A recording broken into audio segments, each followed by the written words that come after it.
Hi, this is Euphoria, the digital reader. With the Oscars rolling around, it got me thinking about something I find fascinating: how closely our movie experiences are tied to books. Think about it. A huge number of films we love started as books, sometimes very faithfully, and other times, well, let's just say loosely inspired. So today I want to talk about my top 10 favorite movies that were inspired by books. And yes, it's a ranked list, starting at number 10 and working up to number 1, my absolute favorite.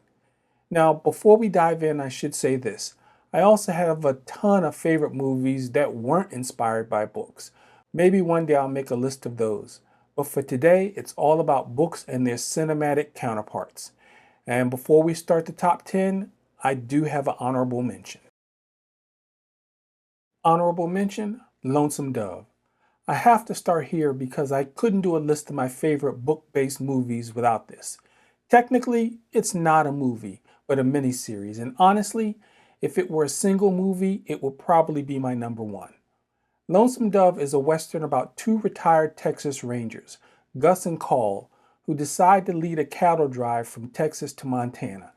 Along the way, they face dangers like wild animals, harsh weather, and clashes with Native Americans. What makes this miniseries so incredible isn't just the adventure, it's the depth of the characters. Gus and Call are complex men shaped by decades of frontier life. There's loyalty, humor, grief, romance, it's all there. It even turned Ricky Schroeder into a good actor. When Robert Duvall recently passed away, I felt a pang. He gave us some of my favorite cinematic experiences ever, from The Godfather to Tender Mercies to Lonesome Dove. And I love that Duvall himself said that the character he played in Lonesome Dove was one of his favorites. That tells you a lot. I watch this miniseries every couple years just to immerse myself in the world and the characters. And if you haven't seen it, well, it's long, but it's worth every minute. The book behind it is Lonesome Dove by Larry McMurtry. I'm excited to see how the novel expands on the miniseries story. Fight Club. Fight Club follows a bored office worker who feels empty and unhappy with his life.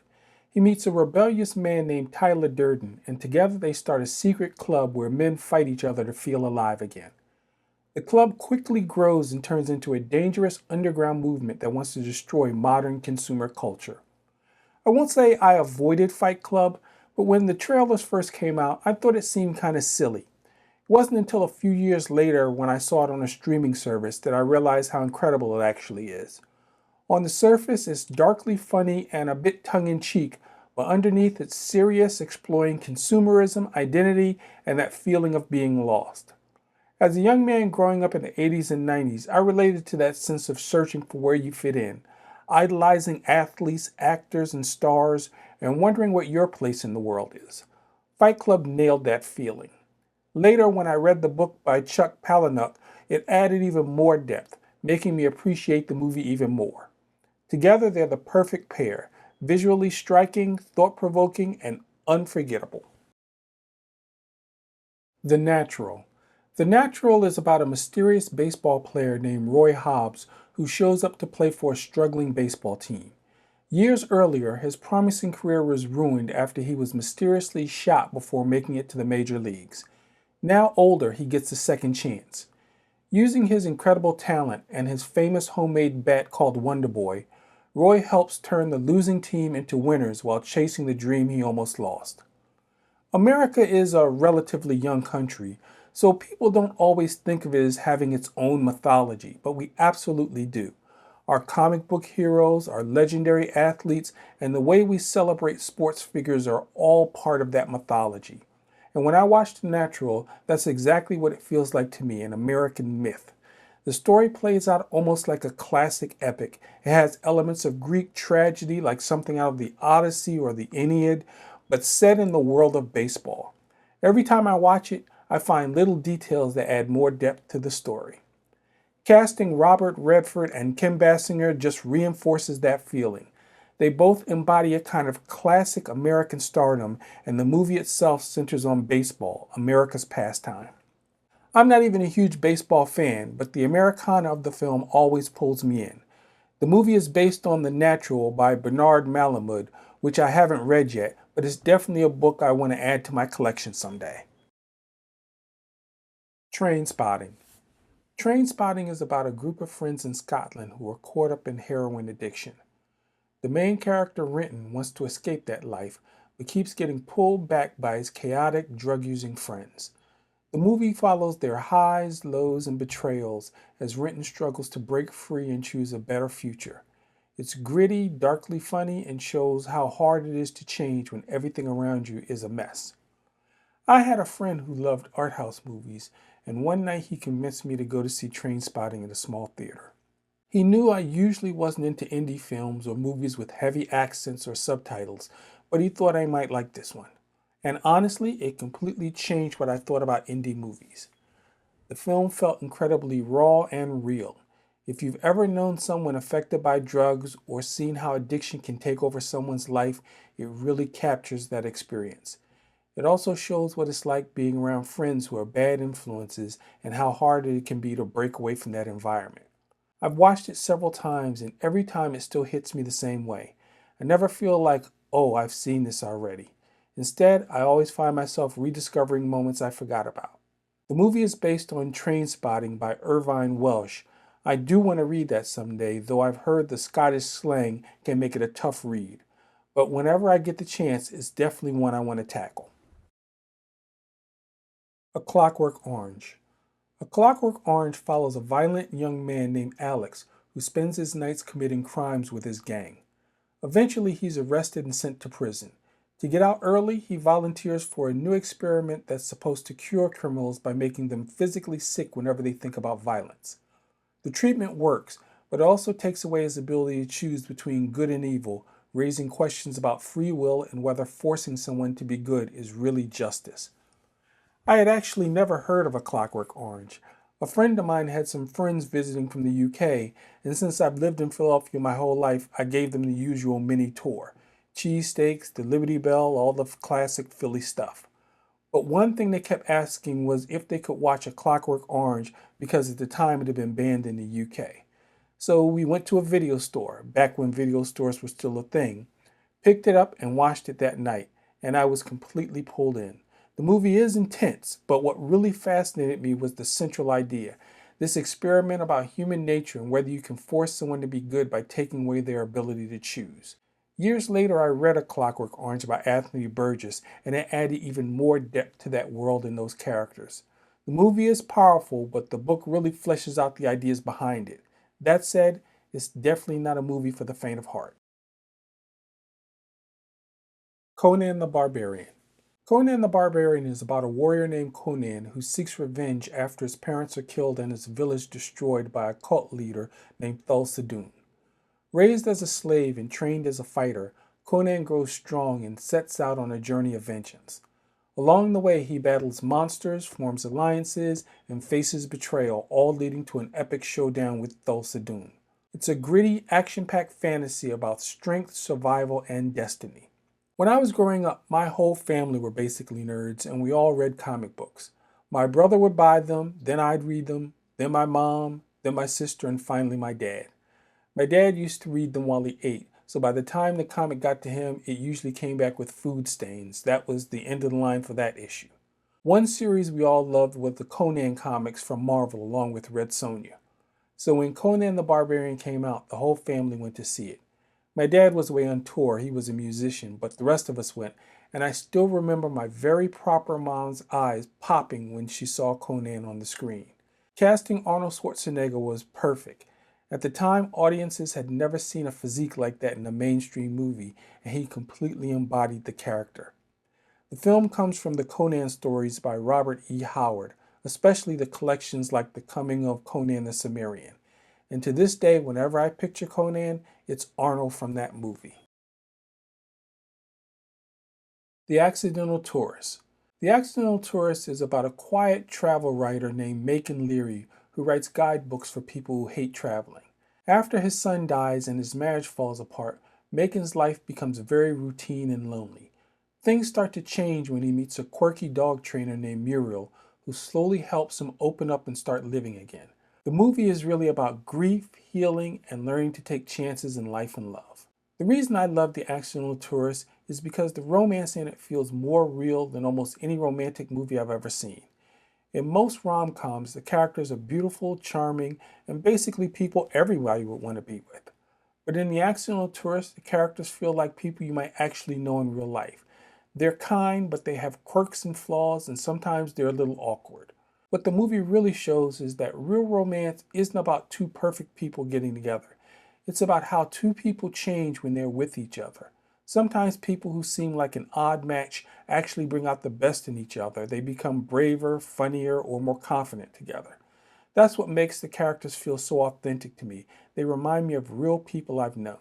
The movie is based on The Accidental Tourist by Ann Tyler, and when I read the book, it added even more depth by letting you see what was going on inside the characters' minds. To Live.